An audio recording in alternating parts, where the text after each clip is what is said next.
Bonjour, bonsoir, bonne nuit, c'est Altistebrook, on se retrouve pour un tout nouvel épisode des Blabla Vongola, l'avant-dernier de la saison. Donc qu'est-ce qu'un Blabla Vongola? C'est tout simplement le podcast où je te parle de ma vie en tant que créateur de contenu. Alors oui, encore une fois, beaucoup vont me demander ma légitimité en tant que créateur de contenu. Mais à partir du moment où je fais du contenu, je suis créateur de contenu. Est-ce que j'en vis? Non, mais c'est un début. Et même après ça, il y a beaucoup de choses qui se passent qui peuvent se rapprocher de ce que les gens vivent quand ils se lancent sur les réseaux, etc. Au-delà de ça, donc épisode de novembre, avant-dernier, avant la fin de cette saison 1, puis après il restera plus que l'épisode de décembre, donc qui sortira en janvier.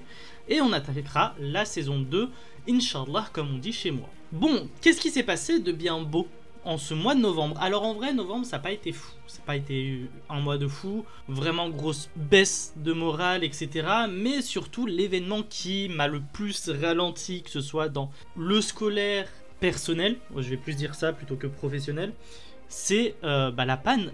On a eu une énorme panne de Wi-Fi, voire même de réseau, parce qu'on captait super mal, que ce soit pour le téléphone ou la 4G, etc. C'était vraiment à la ramasse. Donc, qui dit pas de Wi-Fi dit forcément compliqué pour bosser. Alors, on va pas parler des cours, on va vraiment s'axer sur la création de contenu. Mais du coup, impossible d'avancer sur la création de contenu. Et du coup, qu'est-ce que j'ai fait? J'avoue que j'avais eu un petit peu sur cette période-là les opposés. La période de grosse flemme, mais vraiment grosse flemme, où vraiment je faisais rien. Je rentrais chez moi, je me posais, je bougeais plus. Vraiment, t'as plus de connexion, tu prends pas la tête. Soit tu vas dans des endroits pour profiter un peu de connexion internet. Donc moi notamment les week-ends j'ai dû aller dans des cafés, dans des trucs, dans des lieux où il y a de la connexion. Tu passes ta journée, après les cours, tu passes à la BU, donc à la bibliothèque universitaire pour bosser tes cours, etc. Profiter un petit peu de la Wi-Fi. Bref, c'était vraiment hyper compliqué. Et je vous avoue que du coup, j'ai pas beaucoup avancé. Alors, bien sûr, j'ai pu avancer sur un truc, c'était mes scripts. Parce qu'il faut savoir que pour mes vidéos longues, etc. et même mes brouillons pour mes vidéos longues, pour mes recherches, etc. je fais tout sur papier. Alors oui, il y a des choses que je fais sur internet, notamment j'ai mon drive où il y a tous mes scripts de mes podcasts. Donc là-dessus c'est sur un drive, donc si j'ai pas de connexion, je suis un peu foutu. Mais sinon le reste en vrai, je fais tout sur papier. Mes plannings, mes trucs, mes machins, mes brouillons, etc. Si vous voyez, j'ai des piles de feuilles partout autour de moi. C'est une habitude que j'ai pris. Alors c'est là où tout le monde me dit mais pourquoi tu te limites pas à tout faire sur un document Word et tout? Ouais mais flemme. Flemme parce que ça fait 150 000 fichiers qu'en plus tu gardes et tout. Flemme de ouf. Alors que là, hop, j'ai fini mon brouillon, je le fous à la poubelle, voilà, c'est fait, on n'en parle plus, tu vois. Et surtout, j'ai pris ce truc-là pour le côté très pratique. Les feuilles, tu peux les emmener partout. Donc si je voulais prendre des vacances chez mes parents et pas prendre mon ordinateur avec moi, je pouvais. Si je voulais me poser dans un café pour boire un chocolat chaud parce que j'aime pas le café et bosser mes vidéos ou bosser machin ou quoi, je le pouvais parce que j'avais du papier, j'avais pas besoin de prendre mon ordinateur, etc. et tout, et ça me faisait sortir. Et c'était des trucs dont j'ai besoin parfois de sortir, genre juste solo pour me vider l'esprit, faire ce que j'ai à faire, etc. Donc le papier c'est très bien. Mais par contre pour le reste, j'ai pas pu avancer, que ce soit pour le montage, parce qu'en fait, le fait qu'il n'y ait pas de connexion internet m'empêchait déjà même de regarder mes mails. Et déjà à partir de ce moment-là, j'avais une flemme d'allumer l'ordinateur jusqu'au jour où ça revient. Mais c'est vrai que du coup j'avançais soit pendant mes pauses du midi, pour faire une pause avec les cours, soit les week-ends dans un café, soit à la BU, soit... C'est vrai que fallait s'adapter et c'est pas facile. Puis même pour les vidéos, en vrai, parce que heureusement j'avais pas mal de vidéos de rap et encore j'étais arrivé vite à court de vidéos. Mais du coup t'as besoin d'images pour tes montages, donc il faut les télécharger, il faut les incruster à tes vidéos, etc. Mais si t'as pas de connexion, comment tu les télécharges? J'envoie aussi tous mes rushs sur mon drive. Donc en fait, je tourne sur mon téléphone, je les envoie à mon drive et ensuite je les récupère de mon drive sur mon ordinateur et tout pour les monter. Ça m'évite de câbler et tout, enfin bref. Parce que je tourne tout avec mon téléphone. C'est le seul appareil de tournage que j'ai. Et c'est pareil, si t'as pas de connexion internet, ça devient vite compliqué quoi. Donc c'était un frein. C'est vraiment là où on comprend qu'on est vraiment dépendant dans tout ce qu'on fait à une connexion internet, parce que sans connexion internet, il y a plein de choses que tu ne pourrais pas faire, pardon. Et typiquement, là pour le coup, je pouvais rien faire. Alors oui, il y avait la solution de CapCut, etc. Mais j'ai pas dit que j'ai du mal avec CapCut, etc. Mais j'ai moins l'habitude et j'ai plus de mal à utiliser une appli de montage sur téléphone, sur mobile, qu'avec mon ordinateur. Bon, après, il y a mes gros doigts qui jouent beaucoup, donc ça aide pas. Enfin bref, c'est vrai que c'est le seul incident qu'il y a eu pour ce mois de novembre, mais incident qui a duré quand même une semaine, donc déjà un quart du mois, et qui a été vachement conséquent sur la suite parce que voilà. Maintenant, si on passait à l'anecdote du mois. Petite anecdote assez sympa, mais vous avez dû voir la vidéo sur le coffret iPourwa qu'on a ouvert. Il y a un autre coffret qui va arriver très bientôt, donc là-dessus il n'y a pas de souci non plus. Et en plus de ça, il y a eu aussi la Poké Radio qu'on a tournée. Donc l'épisode est déjà disponible, Poké Radio saison 2 épisode 1.5, où on parle des leaks et du Pokémon TCG, Pocket, donc le jeu mobile. Et tout ça, on l'a fait en une après-midi soirée. Littéralement, on a commencé, il devait être 14h, on a fini, il devait être 20h.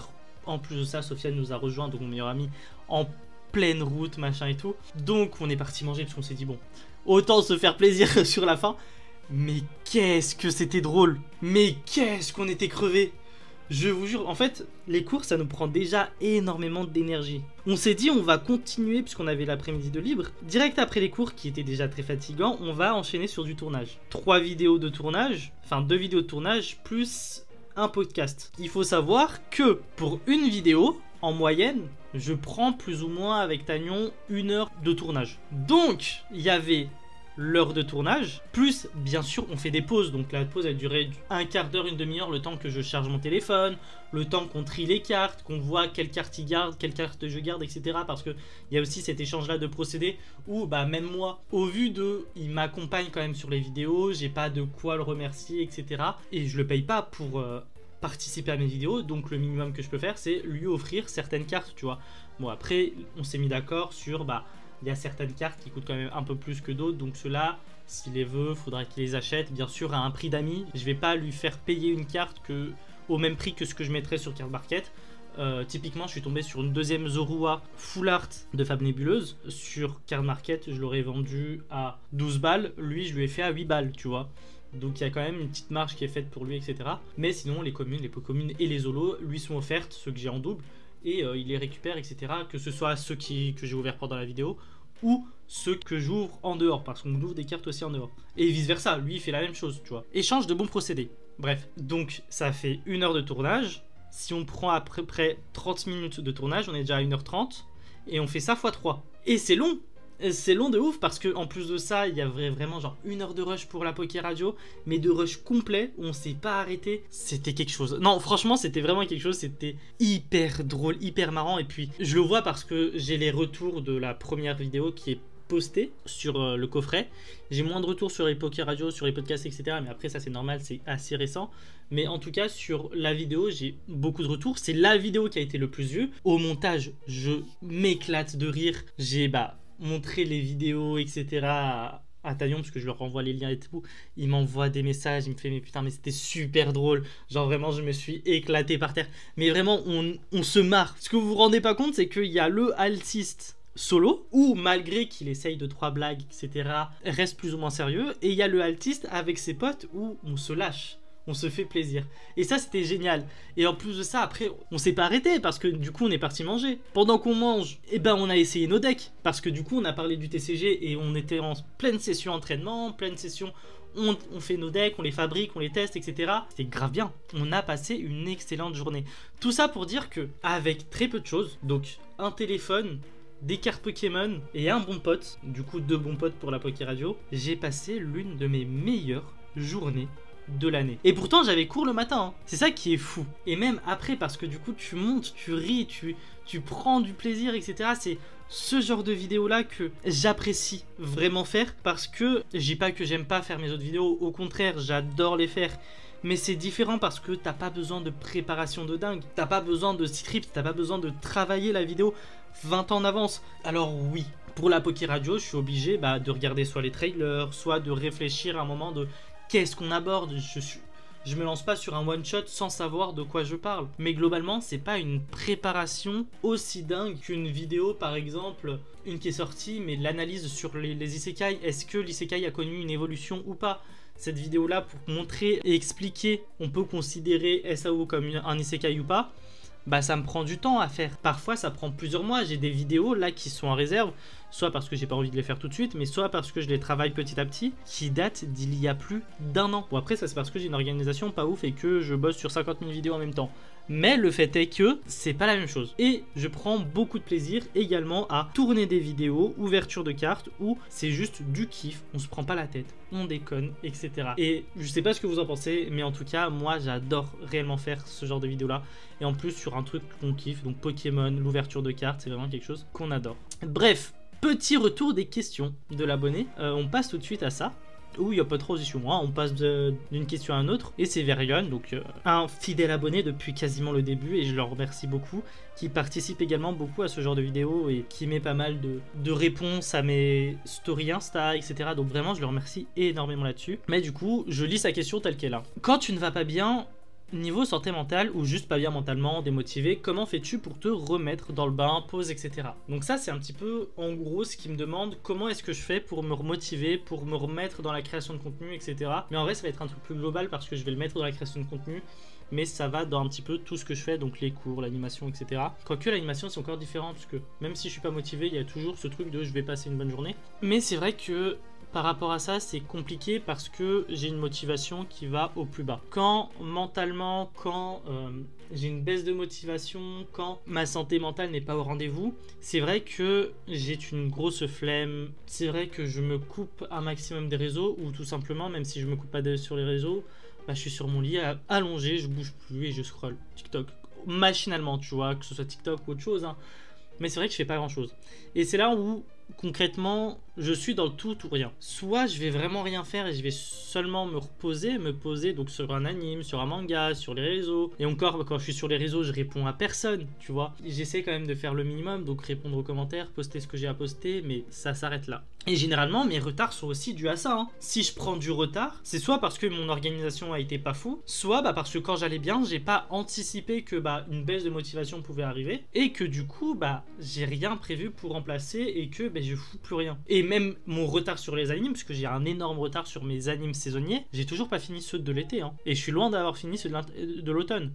Et tout ça, c'est dû à ça. Mais c'est vrai que le gros souci que j'ai, c'est que j'entre dans un cercle vicieux où je fous rien. Après, je m'en veux de rien foutre. Du coup, je fous encore moins. Et c'est là où c'est un peu compliqué. Et c'est vrai que y a quand même des moments dans la journée, quand je suis au plus bas, où je me dis, bon, ok, altiste, tu vas pas bien, c'est comme ça, c'est la vie, enfin bref, c'est normal. Lève-toi, pose-toi sur ton ordi, bosse tes cours, bosse la vidéo. Ça va te faire chier pendant 20, 30, 40 minutes, mais une fois que tu seras dans le bain, tu seras dans le bain. Et au pire des cas, tu te limites dans le temps, tu fais 2 heures le matin, 2 heures l'après-midi, 2 heures le soir, tu vois. Tu te limites, puis tu feras autre chose, tu vas dormir, tu vas te reposer, etc. Tu te mets pas à fond, tu vois, mais tu t'occupes un petit peu, tu vas dessus, et petit à petit, tu rentres dans ce truc où c'est bon que t'es dans le bain, donc ça va, ça te fait moins chier, tu vois. Mais c'est vrai que c'est compliqué. Le début est très compliqué quand il y a cette grosse baisse de motivation due à mentalement ça va pas bien. Ça joue parce que du coup je suis pas productif et ça impacte notamment YouTube. TikTok encore ça va parce que j'ai toujours des vidéos d'avance déjà tournées, donc à la limite j'ai plus qu'à monter ça vite fait. Et bon, c'est les vidéos, je prends le moins de temps à monter parce que je me prends moins la tête. Mais c'est vrai que c'est YouTube et les podcasts qui sont beaucoup impactés et je suis vraiment désolé. Mais c'est vrai que j'essaye de plus en plus de faire attention à moi et de pas surproduire. Et bon, après, des fois, j'ai plus de vidéos en stock et j'ai la flemme de tourner. Et du coup, je tourne pas, quoi. Et ça me met en retard aussi. Donc, c'est vraiment plein de choses qui arrivent et qui font que je suis pas le plus quali, le plus opti. Mais en tout cas, j'essaye de me reposer et je pense que c'est le plus important. Et c'est ce que je vous conseille également quand vous allez au plus bas. Si vous n'êtes pas en état de faire quoi que ce soit, ne le faites pas. Alors, si ça peut vous rassurer de le faire, etc., allez-y. Mais allez-y doucement. Ça va arriver petit à petit, ça va revenir. Je vais vous dire quelque chose de con, mais faites ce que je dis, faites pas ce que je fais. Très clairement. Mais c'est vrai que pensez à vous reposer. Pensez vraiment, vraiment à vous reposer parce que généralement, c'est dû à une surproductivité où vous vous posez aussi plein de questions de est-ce que surproduire, est-ce que tout ce que je fais, c'est forcément nécessaire? Et ça va mentalement vous fatiguer. Donc posez-vous, reposez-vous. Et s'il faut faire une pause, faites une pause. Mais c'est ce qu'il y a de mieux à faire. Parce que ce soit la création de contenu, que ce soit les cours, que ce soit bon, je parle de l'animation, mais n'importe quelle passion, c'est un marathon, ce n'est pas un sprint. Ceux qui durent le plus longtemps, c'est ceux qui arrivent à en durer le plus longtemps. Moi, je m'en souviens, d'il y a 1 an, 2 ans, beaucoup de gens qui faisaient beaucoup de vues, hein, qui faisaient beaucoup plus de vues, j'allais dire peut-être le centuple de vues que moi, qui venaient dans mes DM, etc., avec qui on discutait, etc., et qui me disaient, mais je fais pas de vues, machin et tout, je sais pas comment tu fais, ou qui venaient me dire, mais tu vas pas durer dans le temps, tu vas vite abandonner parce que tu fais pas de vues, machin et tout. Aujourd'hui, ces mêmes personnes ne font plus de contenu. Aujourd'hui, ces personnes ont voulu se précipiter, ont voulu avancer trop vite, ont voulu également tout avoir tout de suite, donc les partenariats, les vues, les abonnés, etc. Aujourd'hui, ils ne sont plus sur les réseaux. Je suis encore sur les réseaux. Au bout de 3 ans, oui, j'ai une petite communauté. Oui, il n'y a pas beaucoup de gens qui me suivent. Oui, il n'y a pas beaucoup de vues sur mes vidéos. Mais déjà de une, je fais des vidéos sur des sujets qui me plaisent. Alors oui, des fois, c'est frustrant de faire une vidéo où tu as taffé et que tu n'as pas fait énormément de vues. L'arrivée n'est pas le plus important. C'est vraiment le chemin. Et oui, il y aura toujours cette frustration des statistiques qui va suivre, etc. Mais c'est vrai que quand je pense au peu de retours que j'ai, qui sont très souvent positifs, quand je pense à tout ce que j'ai appris moi-même, bah je me dis bénéf en fait, pour ma culture personnellement, pour ce que j'ai réussi à atteindre. Parce que le montage de vidéos, je l'ai appris en autodidacte. Écrire une vidéo, je l'ai appris tout seul. Tourner une vidéo, je l'ai appris tout seul et j'apprends toujours. Faire un podcast, etc. Tout ça, je l'ai appris tout seul sans l'aide de personne. Alors oui, je reçois des conseils et ceux qui me donnent des conseils, je leur remercie énormément. Et ils vont se reconnaître. J'ai rencontré des gens géniaux, etc. Et ça, c'est super gentil. Mais le gros, vraiment le noyau de ce que je produis aujourd'hui, je l'ai appris tout seul. Et tout ça, c'est une fierté. Je m'égare et je m'éloigne un petit peu de la question de base par rapport à la santé mentale. Mais tout ça pour vous dire que ça y participe. Pensez à tout ce que vous avez fait jusqu'ici et vous verrez que faire une pause, ça vous fera pas de mal parce que vous avez fait énormément. Et la reprise se fera naturellement. Donc ne vous inquiétez pas. Voilà, je m'écarte. On s'est quand même beaucoup écarté du message de base, mais c'est pas grave. En tout cas, c'est ici qu'on va se lâcher. C'est ici que le podcast, vous voyez, je parle de vidéo tout le temps, mais c'est ainsi que le podcast se termine. Comme d'habitude, je te laisse t'abonner pour rejoindre la Vongola Family, que ce soit sur podcast, sur Spotify, et YouTube. Donc Altiste Podcast pour YouTube et Altiste Brook pour Spotify, puisque oui, j'ai ma chaîne podcast dédiée à ça sur YouTube. N'hésite pas aussi à checker dans la bio, normalement il y a un lien avec le Linktree qui permet d'accéder aux autres podcasts. Donc je le rappelle parce que c'est le moment opportun, il y a 4 podcasts à l'heure actuelle, les Blabla Vongola, ceux-là où je parle de ma vie de créateur de contenu. Il y a la Poké Radio où je te parle de Pokémon et notamment de la licence principale, donc des jeux principaux. Bien sûr, il peut y avoir de temps en temps des petits épisodes bonus si il y a quelque chose d'important qui se passe. Il y a également les concerts de Brook, donc le podcast où j'allie musique et manga. Et pour terminer, les lectures d'Altiste où je te parle tout simplement de mes lectures. Bref, maintenant que tu as tout ça, nous on se retrouve très bientôt, dès le mois prochain pour un nouvel épisode des Blabla Vongola. Bref, à plus les brookistes.